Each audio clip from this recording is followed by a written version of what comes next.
This was obviously a very dominant performance with 2 10-8 rounds. Was that perhaps all you could have hoped for, aside from the finish? Man, I was always going for the finish. I usually get those pretty decisive rounds when dudes want to lay there on their back and just kind of let me beat on them. Like, I was surprised he didn't try to, get away. He just wanted to lock me down and hope that the ref would stand us up. And, in the end, I was able to do enough work that he couldn't get up, and the ref didn't stand us up with him just whining, laying on his back. So, I expected and hoped for the finish, but I'll take it. Somebody wants to lay there, let me drop elbows on him, beat him up. I'll take it. And looking back, is there anything you think you could have done maybe a little bit differently to get that finish? Yeah.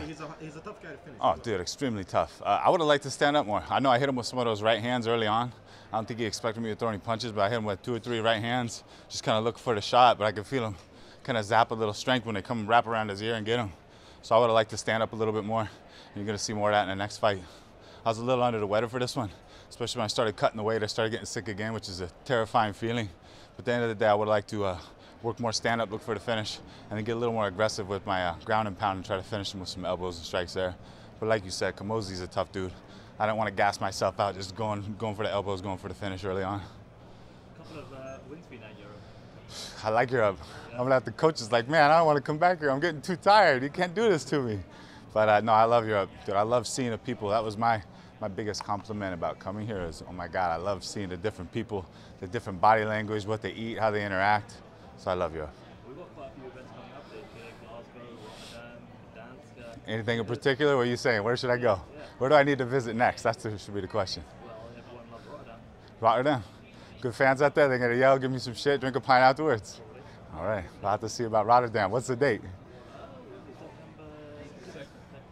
All right, I'll look into that. I'll take your recommendation, see what I can do about it. Fair enough. Well, look, we spoke about this earlier on in the week.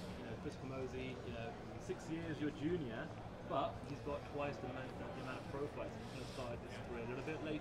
Mm-hmm. But where do you currently think you are right now? In what?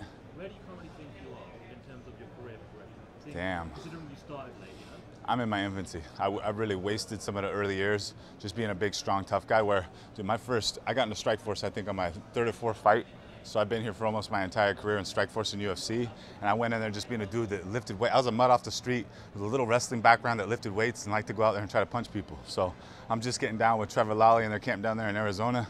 Instead of just being a thug, I'm starting to learn the technique. I'm starting to get out of the weight room and get into the MMA gym and learn a little bit more. So I think I'm in my infancy as far as my game goes and my progression, where you're going to see me another year, 2 years, or even next fight. Are there any advantages in this thug style that you see might have helped you, because it might give you a different movement, footwork, something like that? Yeah, I mean, the biggest thing in the thug style is just having heart, dude.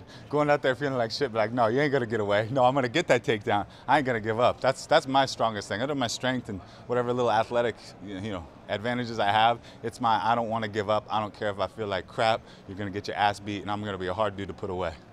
You mentioned that you saw Chris Camozzi fight on the same card as you a few times. Yeah, your eye on him. You thought your paths might cross. Is there anybody else there out in the roster that you might fight or you've seen? I gotta start doing more research, but I gotta literally, I need to start watching more fights, but there's a ton of dudes out there. I told them downstairs, like, I'm gonna have to take to Twitter. I'm gonna do more research because I like to call people out. I think Chris is actually one of the dudes I like most on the roster. So when you go fight a guy that you really like, it's not nearly as fun as when you get on top of somebody you can't stand and you wanna slice him up and you wanna beat him bad. So Chris is a great guy. I always see him at these other events. I had nothing but respect for him. I know he's a tough guy. I'm glad I was able to come in here and get a major win, especially on an edge like that.